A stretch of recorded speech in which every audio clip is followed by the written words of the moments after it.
ಆದಾಯಕ್ಕಿಂತ ಹೆಚ್ಚಿನ ಆಸ್ತಿ ಗಳಿಕೆ ದೂರಿನ ಹಿನ್ನೆಲೆಯಲ್ಲಿ ಹಾಸನದಲ್ಲಿ ಮಹಾನಗರ ಪಾಲಿಕೆ ಸಹಾಯಕ ಕಾರ್ಯನಿರ್ವಾಹಕ ಅಭಿಯಂತರ ಸತ್ಯನಾರಾಯಣ ಅವರ ಮನೆ ಮೇಲೆ ಲೋಕಾಯುಕ್ತರು ದಾಳಿಯನ್ನು ನಡೆಸಿದ್ದಾರೆ. ಹಾಸನ ನಗರದ ರವೀಂದ್ರನಗರದಲ್ಲಿರುವಂತಹ ಎಇಇ ಸತ್ಯನಾರಾಯಣ ನಿವಾಸದ ಮೇಲೆ ಅಧಿಕಾರಿಗಳು ದಾಳಿ ಮಾಡಿದ್ದು, ಅಧಿಕಾರಿಯು ಮನೆ ಬಾಗಿಲು ತೆರೆಯದೆ ಸತಾಯಿಸಿದ್ದು, ಮನೆ ಬಾಗಿಲು ತೆರೆಯುವವರೆಗೂ ಕೂಡ ಕದಲದೆ ಮನೆಯ ಮುಂದೆಯೇ ಠಿಕಾಣಿ ಹೂಡಿದೆ. 3 ಗಂಟೆಯ ನಂತರ ಬಾಗಿಲು ತೆರೆದಿದ್ದಾರೆ. ಪತ್ನಿ ಮತ್ತು ಮಗ ಮನೆಯಲ್ಲಿ ಇದ್ದು ಲೋಕಾಯುಕ್ತ ಅಧಿಕಾರಿಗಳನ್ನ ಸತಾಯಿಸಿದ್ದಾರೆ. ಲೋಕ ಅಧಿಕಾರಿಗಳು ಕೊನೆಗೂ ಕೂಡ ಸತ್ಯನಾರಾಯಣ ಮನೆಯನ್ನ ಪ್ರವೇಶ ಮಾಡಿದ್ದು ಕಡತಗಳ ಪರಿಶೀಲನೆ ನಡೆಸಿದ್ದಾರೆ. ಲೋಕಾಯುಕ್ತ ಡಿವೈಎಸ್ಪಿ ಸುರೇಶ್ ಅವರ ನೇತೃತ್ವದಲ್ಲಿ ಅಧಿಕಾರಿಗಳ ತಂಡದಿಂದ ಕಾರ್ಯಾಚರಣೆ ನಡೆಸಲಾಗಿದೆ.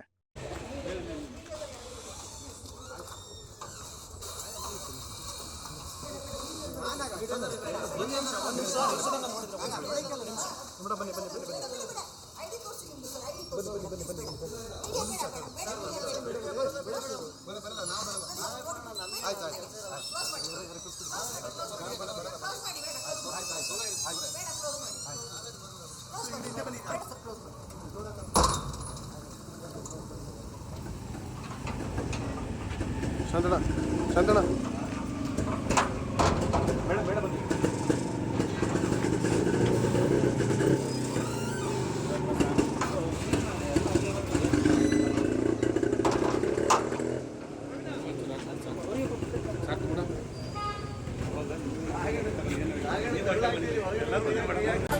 ನ್ಯೂಸ್ ಅಲರ್ಟ್ ನಿಮ್ಮಿಂದ ನಿಮಗಾಗಿ.